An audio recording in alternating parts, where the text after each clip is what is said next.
नमस्कार सभी लोगों को। आज मैं आपको फ्यूल्स चैप्टर के बारे में थोड़ा सा बताने जा रहा हूँ। तो मैंने आप लोगों को नोट्स भेज ही दिया था। फ्यूल्स है क्या? वास्तव में फ्यूल एक प्रकार का एक कंपाउंड है जिसमें carbon, nitrogen, oxygen, sulphur, fluorine और भी एलिमेंट हो सकते हैं। बेसिकली उसमें हाइड्रोजन, ऑक्सीजन और कार्बन ज़रूर रहता है।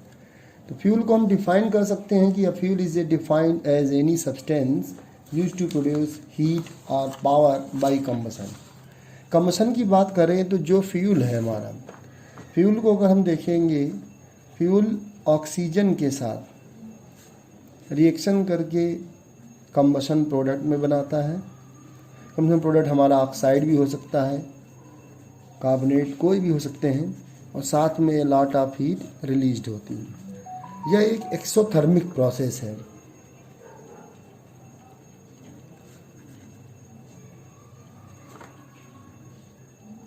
फ्यूल्स जो है, अगर हम उसको क्लासीफाई करें तो क्लासिफिकेशन के बेस और अकरेंस के बेस पर अगर हम बात करते हैं तो फिजिकल स्टेट में 3 तरह का होता है ये। Solid fuel it is characterised by its mass, composition, specific heat, combustion residue and other thermal properties. जबकि दूसरा है हमारा लिक्विड फ्यूल्स को भी हम कैरेक्टराइज कर सकते हैं इसके कंपोजिशन के बेस पर, डेंसिटी के बेस पर, विस्कोसिटी, ये सब फिजिकल प्रॉपर्टीज़ हैं। स्पेसिफिक हीट और भी अनदर थर्मल प्रॉपर्टीज़ हैं। तीसरे नंबर की बात करें तो गैसियस फ्यूल भी हमारा कंपोजिशन के बेस पर हम इसे कैरेक्टराइज कर सकते हैं, वॉल्यूम और प्रेशर के बेस पर और थर्मल प्रॉपर्टीज़ के बेस पर कर सकते हैं। तो बेसिकली 3 तरह के फ्यूल होते हैं, सॉलिड, लिक्विड और गैसियस।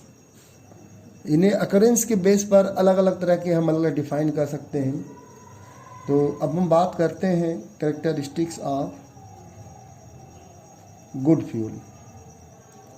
अगर कैरेक्टरिस्टिक्स की बात करें तो सबसे पहले हम देखते हैं कि कैलोरीफिक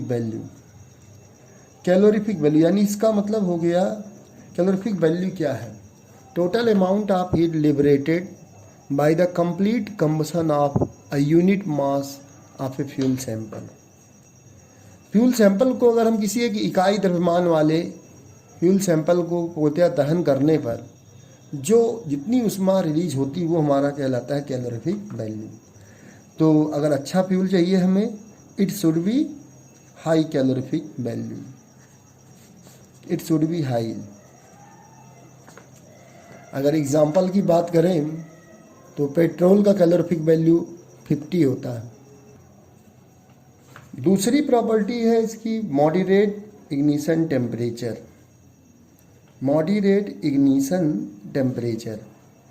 ये क्या होता है?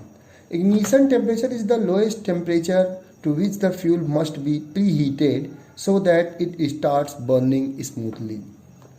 तो ये भी एक अनदर इम्पॉर्टेंट प्रॉपर्टी है, ये फ्यूल में होना चाहिए।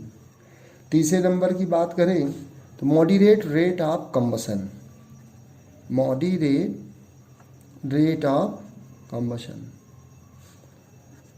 ये हमारा तीसरी प्रॉपर्टी होनी चाहिए। कंटिन्यूअस सप्लाई होना चाहिए हीट का।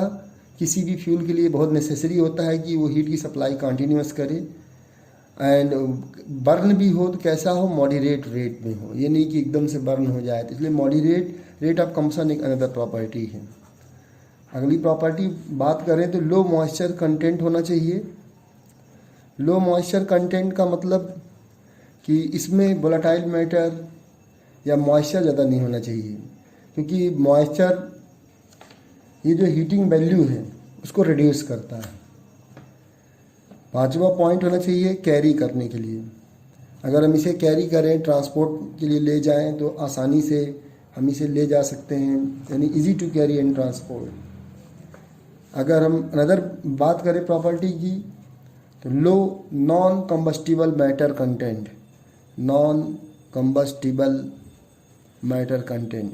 इसका मतलब ये हो गया कि इसमें फ्यूल में कार्बन के अलावा जो नॉन कंबस्टिबल का मतलब हो गया जो जलने में सहायक नहीं होते हैं, ऐसे एलिमेंट अगर फ्यूल में ना हो तो बहुत अच्छा माना जाता है। और हम बात करें अगर तो कीमत की बात करें यानी कॉस्ट की बात, तो कॉस्ट में यानी लो इन कॉस्ट होना चाहिए, लो कॉस्ट का होना चाहिए। और इफ़िशियंसी की बात करें तो फ्यूल हमारा हाईली एफिशिएंट होना चाहिए, यूनिफॉर्म साइज़ का होना चाहिए, कंट्रोलेबल कंबसन प्रॉपर्टी का होना चाहिए। तो ये हमारी सारी प्रॉपर्टीज़ जो हैं एक आइडियल फ्यूल की हैं, जो बहुत ज़रूरी है किसी आइडियल फ्यूल के लिए।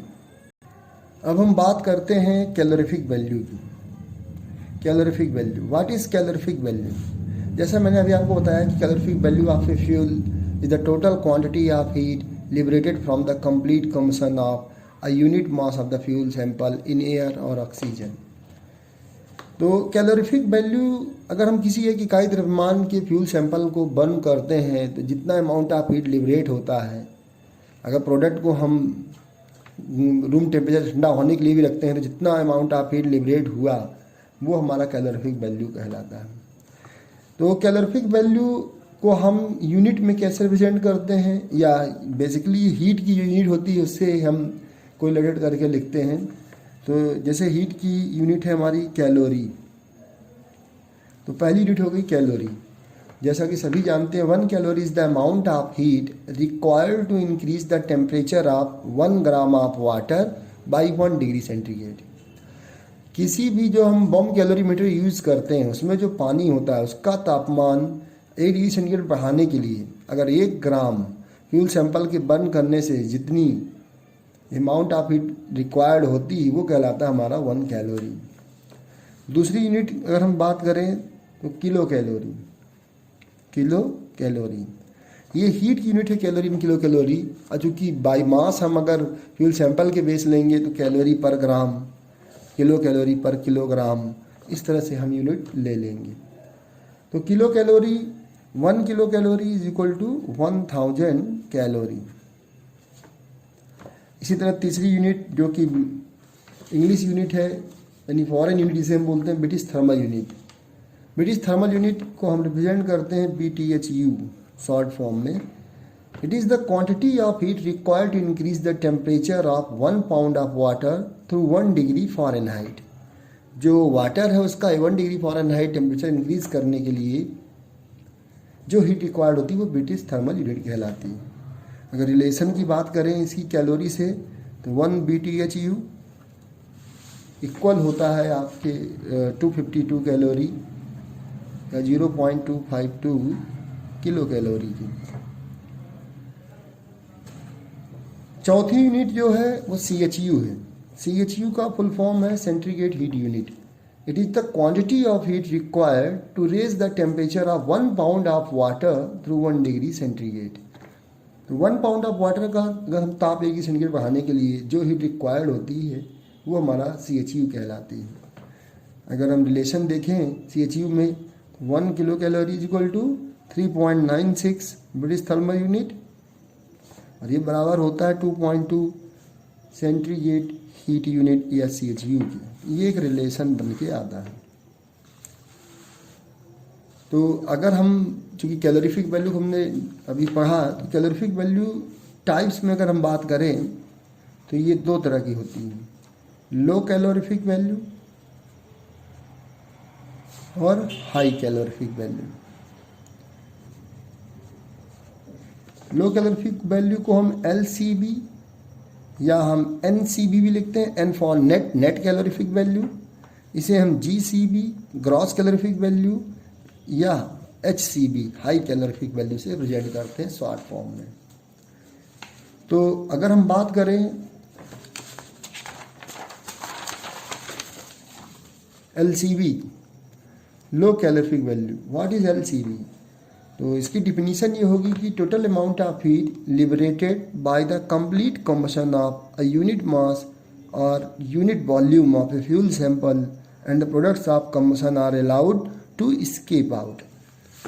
तो अगर हम किसी फ्यूल सैंपल की एक इकाई को बम कैलोरीमीटर के प्रयोग में बर्न करते हैं और बर्न करने के बाद जो प्रोडक्ट कंबशन के बाद बनते हैं उसको हम स्केप कर दें तो जितनी अमाउंट ऑफ हीट यानी नेट हीट जो मिलती है उसे हम कहते हैं net calorific value.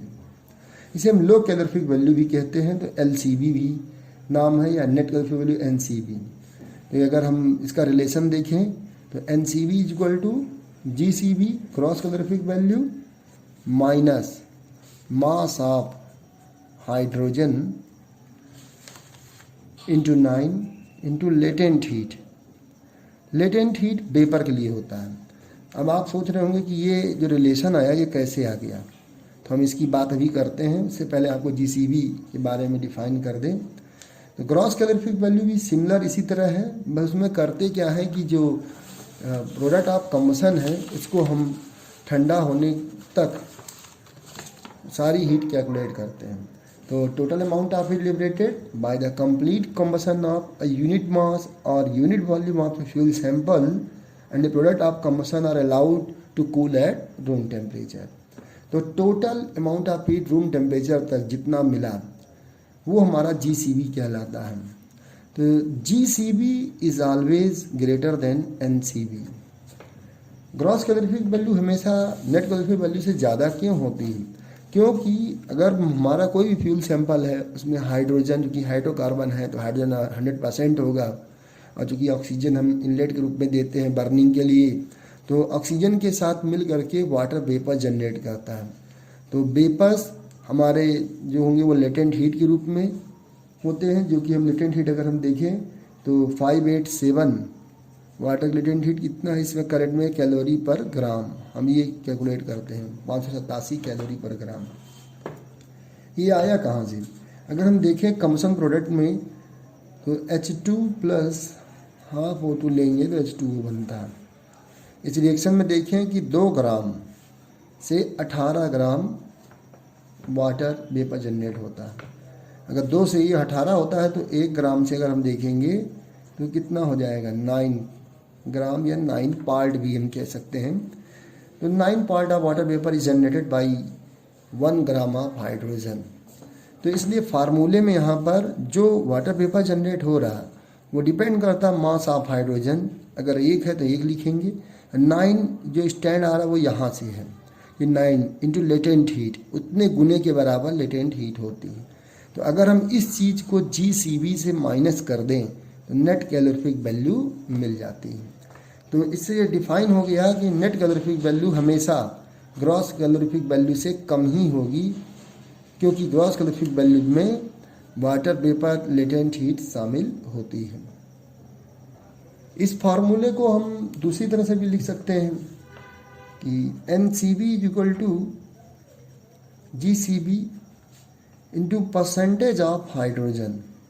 Percentage of hydrogen अगर गिवन होगा तो 9 को हम डिवाइड कर देंगे 100 से, तो 9 डिवाइड बाई 100 अगर करेंगे तो 0.09 इंटू लेटेंट हीट, नया फार्मूला मिल जाता है। ये डिपेंड करता है कि हमको परसेंटेज में दिया गया है या मास ऑफ हाइड्रोजन के रूप में दिया गया है, तो हम कैलकुलेट कर लेते हैं। अब हम बात करते हैं GCV की, यानी gross calorific value. Gross calorific value चूँकि टोटल हीट है किसी भी यूनिट मास के फ्यूल सैंपल को बर्न करने के बाद रूम टेम्परेचर तक ठंडा होने तक जितनी हीट लिबरेटेड होती है वो हमारी ग्रॉस कैलोरीफिक वैल्यू कहलाती है। इसे हम कैसे कैलकुलेट करते हैं? इसको कैलकुलेट करते हैं यूजिंग बॉम्ब कैलोरी मीटर। सबसे पहले हम देखते हैं बॉम्ब कैलोरी मीटर है क्या। तो ध्यान से देखेंगे सभी। बॉम्ब कैलोरी मीटर में एक हमारा टैंक होता है इस तरह से बना हुआ, इसे हम स्टेनलेस स्टील टैंक बोलेंगे। ये स्टेनलेस स्टील बॉम्ब बोला जाता है, इसे हम स्टेनलेस स्टील बॉम्ब। इसके अंदर स्टेनलेस स्टील या चाइना क्ले की बनी हुई क्रूसिबल होती है, जिसमें known amount of fuel sample हम इनलेट कर देते हैं। Known amount of fuel sample हमने यहाँ मान लिया x ग्राम। इसमें 2 इलेक्ट्रोड ग्रेफाइट इलेक्ट्रोड जो कनेक्टेड होते हैं मैग्नीशियम फ्यूज वायर से, इस तरह से कनेक्टेड होते हैं और ये कॉटन थ्रेड से बंधे होते हैं। इन इलेक्ट्रोडों का रिलेशन हम कर देते हैं बाहर बैटरी से, साथ में की भी लगा देते हैं जो कि 6 वोल्ट की बैटरी होती है। ऑक्सीजन के प्रवेश के लिए इसमें एक छोटा सा ऑक्सीजन इनलेट हेतु एक ऑक्सीजन वाल्व होता है, जिससे हम ऑक्सीजन वाल्व इनलेट कर सकते हैं, तो इसे हम बोलते हैं ऑक्सीजन वाल्व। ये पूरा जो सिस्टम आप देख रहे हैं ये हमारा कहलाता है स्टेनलेस स्टील बॉम्ब। ये प्लेस कर दिया जाता है कॉपर कैलोरीमीटर में। कॉपर कैलोरीमीटर, ये जो आप देख रहे हैं इसे हम बोलते हैं कॉपर कैलोरीमीटर। कॉपर कैलोरीमीटर अगर हम इसकी बात करें तो इसमें नॉन अमाउंट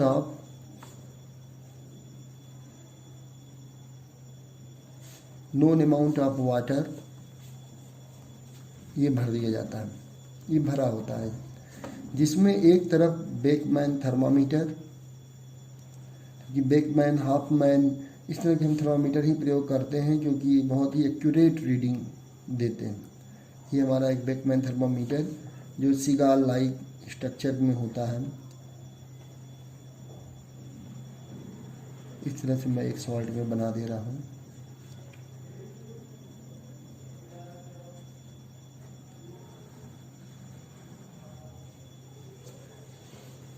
ये बेकमैन थर्मामीटर है।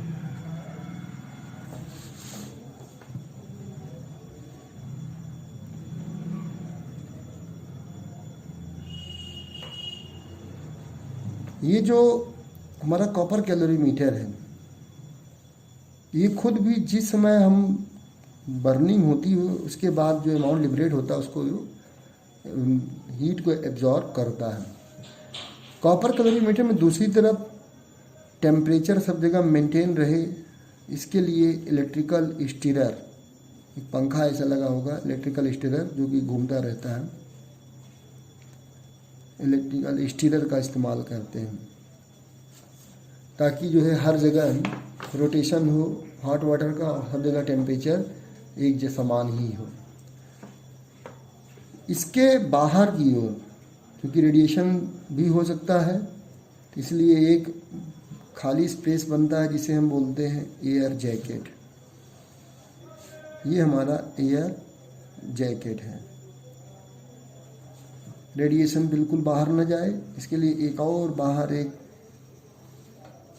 ब्लॉकेज के लिए एक टैंक बना होता है जिसमें पानी भरा होता है ताकि पूरी तरह से रेडिएशन इसी कैलोरीमीटर में ही रहे। इसे हम बोलते हैं वाटर टैंक।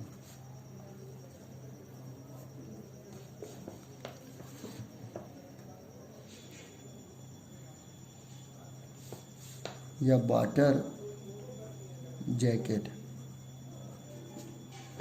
ये पूरा सिस्टम हमारा बॉम्ब कैलोरीमीटर है, इसी को हम पूरा बॉम्ब कैलोरीमीटर कहते हैं। बॉम्ब कैलोरीमीटर में नॉन अमाउंट ऑफ जो फ्यूल सैंपल है जो आप देख रहे हैं, जैसे ही हम ऑक्सीजन इसमें इन्वॉल्व करते हैं, पहले तो मैं आपको बता दूं इसका प्रिंसिपल क्या है।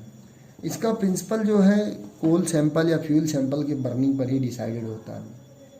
यानी का मतलब a known mass of the fuel is burned and the quantity of heat produced is absorbed in water and measured, then the quantity of heat produced by burning a unit mass of the fuel is calculated. Basically जितना ये burning के बाद जितना heat liberate करेगा वो सभी water के द्वारा कॉपर कैलोरीमीटर के द्वारा एब्जॉर्ब किया जाता है, यानी heat released by heat gain, जैसा कि कैलोरीमेट्री का प्रिंसिपल है। तो ये बेसिकली इसी का प्रिंसिपल है, इसी को हम लेते हैं। कंस्ट्रक्शन जैसा मैंने आपको बताया, ये सिलेंड्रिकल स्टेनलेस स्टील बॉम्ब है जिसमें ऑक्सीजन वाल्व, इलेक्ट्रिकल इलेक्ट्रोड्स जिनका संपर्क होता है मैग्नीशियम फ्यूज वायर से, मैग्नीशियम फ्यूज वायर। जैसे ही हम इसमें 6 वोल्ट का करंट देते हैं तो ये करंट की वजह से, हीट की वजह से गर्म होते हैं और मोलने लगते हैं, आपस में संपर्क करते हैं। संपर्क करते ही यहाँ पर तुरंत जो है चिंगारी निकलती है और ऑक्सीजन के प्रेजेंस में फ्यूल बर्न कर जाता है। तो इस तरह से इसकी वर्किंग है। अगर हम वर्किंग की बात करें, शॉर्ट में हम इसको वर्किंग देखेंगे तो known amount of fuel is placed in the stainless steel crucible, a fine magnesium wire touches the sample across the electrodes. The bomb lid is tightly screwed and filled with oxygen about 25 atmospheric pressure. इतना ज़्यादा ठूंस के oxygen भरते हैं कि अगर ज़रा सा भी हलचल हो, ज़रा सा ही स्पार्किंग होगी तो तुरंत बर्न हो जाएगा। इस तरह से इसकी वर्किंग होती। जैसे इसकी वर्किंग होगी तुरंत ये हीट लिबरेट करेगा। तो हीट लिबरेटेड या रिलीज जिसे हम बोलते हैं is equal to heat gained. Heat liberated मान लेते, जैसे कि मैंने भी आपको बताया कि when we want a unit mass of a fuel sample to raise the temperature of water by 1 degree centigrade, the total amount of heat liberated is known as gross calorific value. If we allowed the combustion of product to cool at the room temperature, तो कमरे के सामान्य ताप तक होने तक जितनी भी ऊष्मा रिलीज होती है वो सभी हमारी कहलाती है GCV। क्योंकि वो यूनिट मास थी तो यहाँ पर x ग्राम है तो इंटू एक्स ले लेंगे। तो heat gained by the calorimeter and heat gained by the water.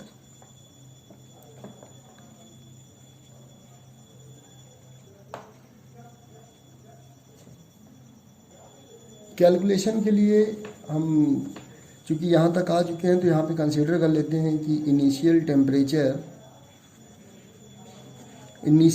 अगर हम देखें before burning T1 degree centigrade, after burning and cool at room temperature, final temperature कितना होगा हमारा वो हम मान लेते हैं T2 डिग्री सेंटीग्रेड।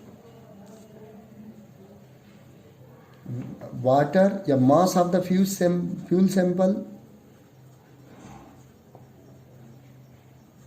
ये हमको पता है x ग्राम है। Mass of the water in calorimeter, इसको हम ले लेते हैं W gram. Water equivalent to calorimeter, water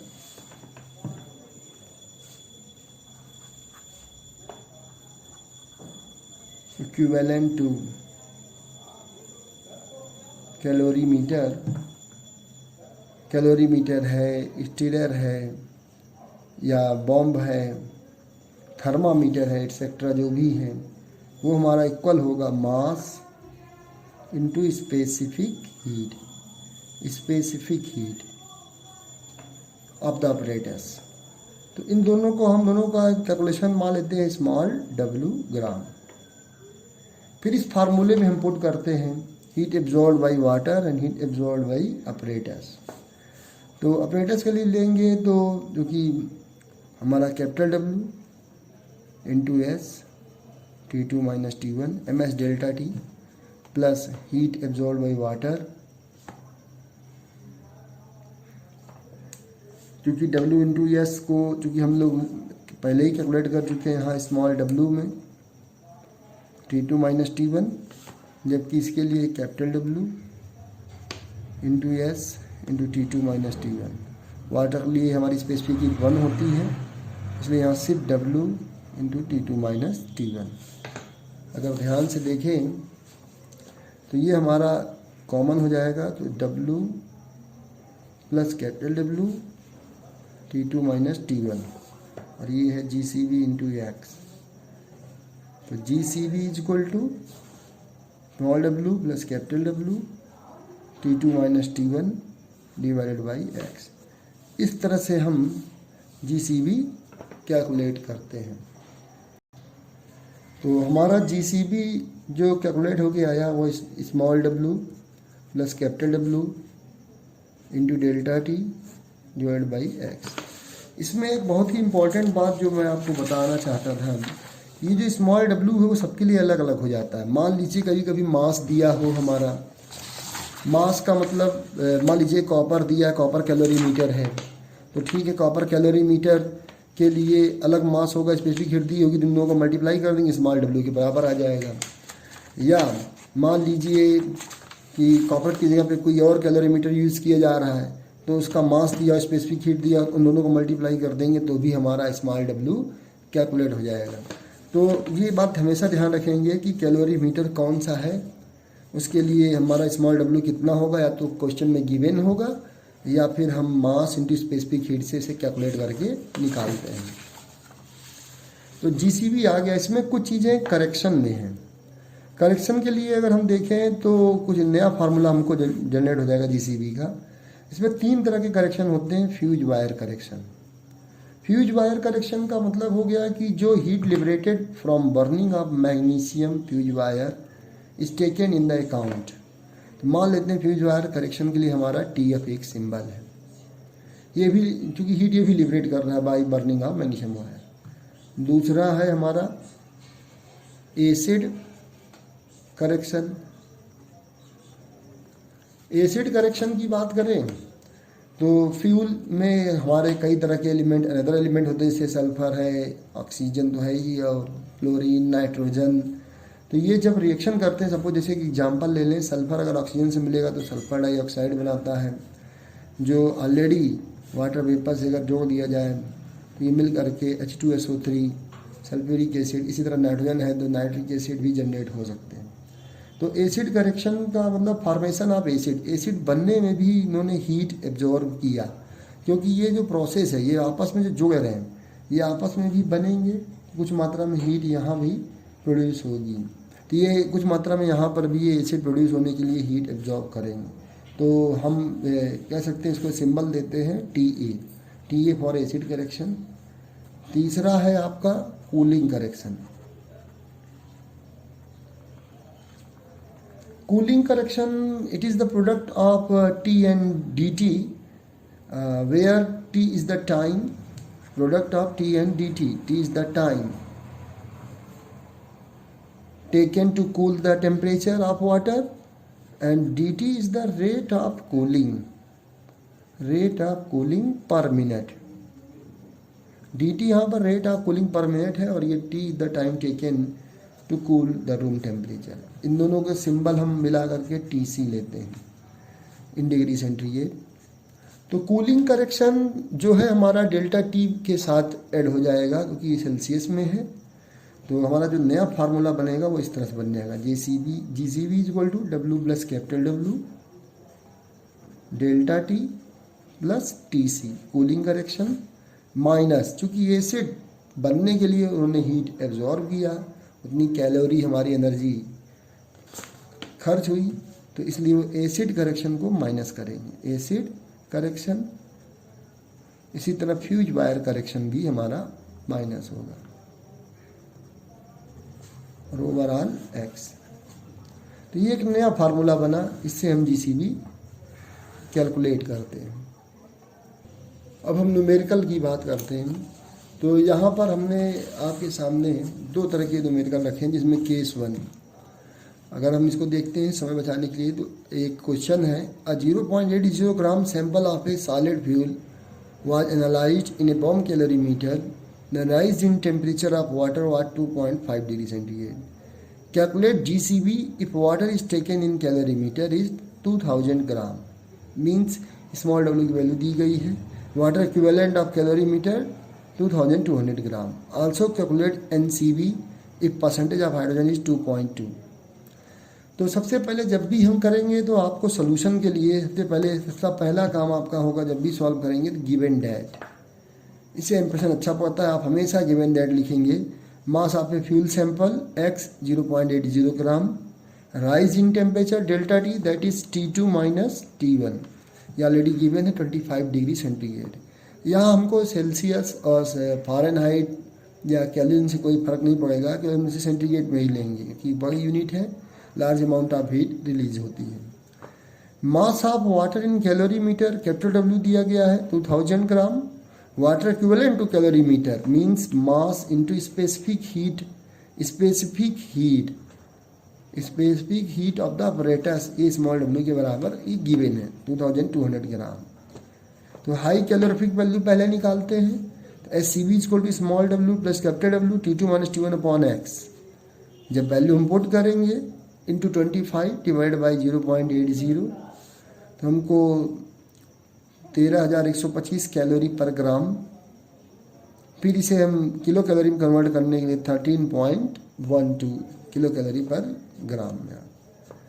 फिर अगर दूसरी चीज़ हम इसमें नेट कैलोरीफिक वैल्यू भी कैलकुलेट करनी है और साथ में गिवन है परसेंटेज ऑफ हाइड्रोजन 2.2, तो डायरेक्ट फॉर्मूला लगाएंगे HCV minus 0.09 percentage of hydrogen into latent heat of water. अगर लेटेंट हीट नहीं दिया है तो आप उसको कितना मान लेंगे 587। तो HCV कैलोरी पर ग्राम में ही लेंगे क्योंकि हमको हमारी सारी यूनिट कैलोरी पर ग्राम में है। 13,125 minus 0.09 2.2 percentage of hydrogen into 587। Overall solve हो करके हमारा आता है 13,000 मतलब 13,008.74 कैलोरी पर ग्राम। ये हमारा पहला केस है जो सिंपल क्वेश्चन आता है कि GCV और NCV कैलकुलेट करिए। एक दूसरा एग्जांपल यहाँ पे मैंने और लिया है, इसमें आप देख रहे होंगे यहाँ पर हमको थोड़ा सा करेक्शन दिया जाता है कि एसिड करेक्शन, कूलिंग करेक्शन, अगर थोड़ा लंबा क्वेश्चन हो जाए। जैसे यहाँ पे एक क्वेश्चन दिया गया था फॉलोइंग डेटा इज ऑब्टेन। ये क्वेश्चन AKTU के एग्जाम में पूछे भी गए हैं। The following data is obtain in A bomb calorimeter experiment. Weight of crucible 3.649 gram. Crucible का वेट दिया गया है। Weight of crucible plus fuel sample 4.678 ग्राम। इसका मतलब हमको फ्यूल सैंपल निकालने के लिए इन दोनों को सब्ट्रैक्ट करना पड़ेगा। तो इन दोनों को सब्ट्रैक्ट करने पे हमारा आंसर कितना आया, weight of fuel 1.029 gram. Water equivalent to calorimeter ये दिया है 570 gram. Water taken in calorimeter 2200 gram. Temperature rise delta T direct given है 2.3 degree centigrade. Cooling correction 0.047। Acid correction 62.6 degree centigrade. Fuse wire correction 3.8 degree centigrade. Cotton thread correction 1.6 calorie. Cotton thread, क्योंकि cotton thread भी जो है हमारा 1.6 calorie given है, तो cotton भी burn होने के लिए एनर्जी एब्जॉर्ब करेगा, तो इसलिए कॉटन की जो कैलोरी में एनर्जी वो भी हमारा माइनस ही होगी। तो हम देखते हैं कि सबसे पहले इसमें GCV निकालेंगे। उससे पहले हम इसी तरह गिवन दैट लिख करके सारे चीज़ें पहले लिख देंगे, डिफाइन कर देंगे। इसके बाद लिखेंगे according to formula GCV is equal to, formula लिखा गया W plus small w delta T temperature difference plus cooling correction. इसके अलावा ये सारी एनर्जी से जो कैलोरी में है उन सबसे ये एसिड करेक्शन जो कैलोरी में जो एनर्जी एब्जॉर्ब हुई एसिड जनरेट होने में। फ्यूज वायर करेक्शन जो उसमें एनर्जी एब्जॉर्ब हुई मैग्नीशियम फ्यूज वायर बर्न होने में। कॉटन थ्रेड करेक्शन जो एनर्जी एब्जॉर्ब हुई कॉटन को बर्न होने में। ये तीनों हम ऐड करके हम इसे सब्ट्रैक्ट कर देंगे total calorie x weight of fuel sample in gram. सारी वैल्यूज़ हम रखते हैं। सारी वैल्यूज़ रख के जब कैलकुलेशन करेंगे 6 to 5.88 calorie per gram answer. इसी तरह नेट कैलोरीफिक वैल्यू की बात करें तो फॉर्मूला डायरेक्ट यूज करेंगे क्योंकि परसेंटेज ऑफ हाइड्रोजन गिवन है। GCV minus 0.09 into percentage of hydrogen into 587 calorie per gram. GCV value हमने कैलोरी पर ग्राम में रखा, परसेंटेज ऑफ हाइड्रोजन 6.5। कैलकुलेट करने के बाद हमारा एक आंसर आया 5908.48 कैलोरी पर ग्राम। इस तरह से हम लोग GCV और NCV दोनों ही केस में कैलकुलेट करते हैं।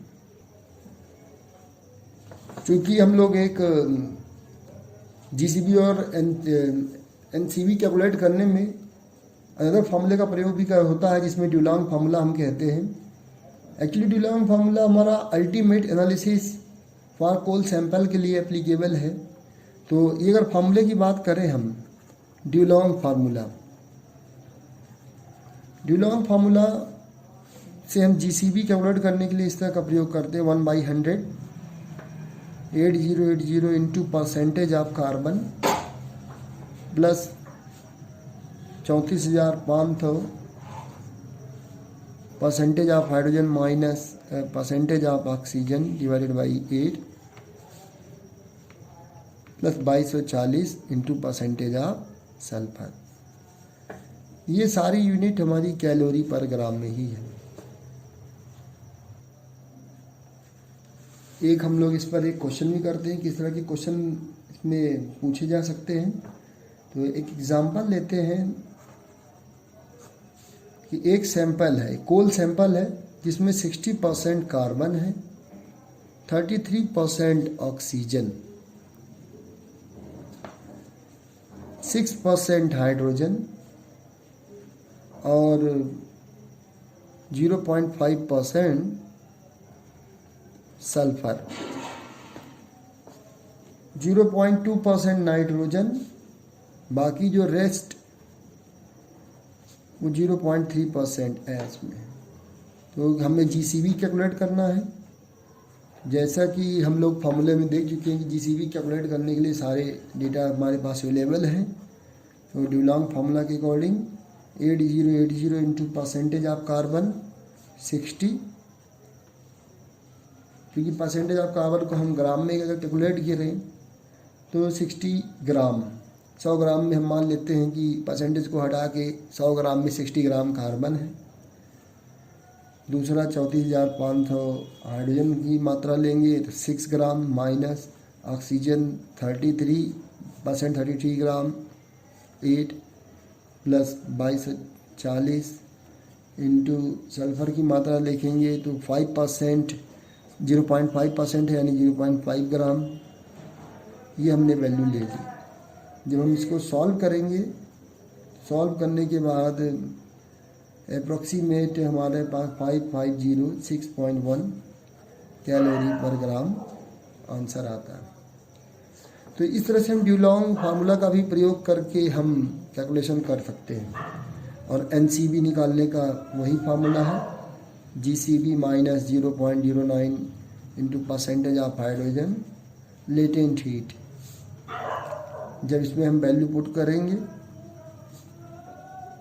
परसेंटेज ऑफ हाइड्रोजन 6 दिया गया है और जब हम कैलकुलेट कर दें, कैलकुलेटर अलाउ होता है, तो ये आप इस तरह से आंसर आ जाएगा कैलोरी पर ग्राम। तो इस तरह से फ्रेंड्स हम लोग अभी जो हमने आज आपको बताया ये पार्ट ए था हमारा फ्यूल एनालिसिस का, जिसमें हम लोगों ने जीसीबी क्या है यानी कैलोरीफिक वैल्यू क्या है, क्या होता है आइडियल फ्यूल, इसके बारे में जाना कि आइडियल फ्यूल कैसा होना चाहिए। इसके अलावा हम फ्यूल की जो प्रॉपर्टीज़ होती है, जो हम हीट लिबरेट होती है किसके टर्म में मेजर करते हैं, कैलोरीफिक वैल्यू के टर्म में। इसकी units British thermal unit, centigrade heat unit में भी कन्वर्जन में भी आंसर आ सकता है। जैसे हमने कभी कोई एग्जांपल नहीं कराया, इसी को ही अगर हम बोल दें कि इसे ब्रिटिश थर्मल यूनिट में कन्वर्ट करिए, जो रिलेशन हम लोगों ने अभी देखा था उसमें जो रिलेशन बताया गया आपको, उसके अकॉर्डिंग हम उसमें कन्वर्ट कर सकते हैं। ब्रिटिश थर्मल यूनिट की बात करें तो अभी रिलेशन हमने आपको बताया था कि जैसे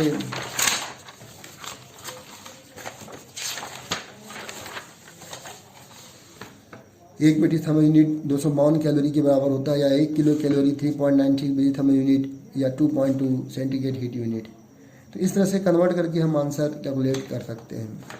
तो एनसीबी हमेशा जीसीबी से कम होता है, क्योंकि जीसीबी में स्टीम की जो हीट होती है यानी लेटेंट हीट भी शामिल होती है, इसलिए जीसीबी की वैल्यू हमेशा नेट कैलोरीफिक वैल्यू से ज़्यादा होती है। इसके अलावा हम जीसीबी कैलकुलेट करते हैं बॉम्ब कैलोरीमीटर से, वो भी आपने एक्सपेरिमेंट के थ्रू देखा कि किस तरह से हम बॉम्ब कैलोरीमीटर से जीसीबी कैलकुलेट करते हैं। तो एक फार्मूला भी जनरेट हुआ और उसमें क्या क्या करेक्शन है, करेक्शन के बेस पर हमारे जो है डिफरेंट फार्मूले के बेस पर नया फार्मूला जीसीबी का जनरेट हुआ। और इस तरह से हम लोगों ने कुछ एग्जांपल भी किए। तो उम्मीद है आपको पसंद आया होगा। तो थैंक यू।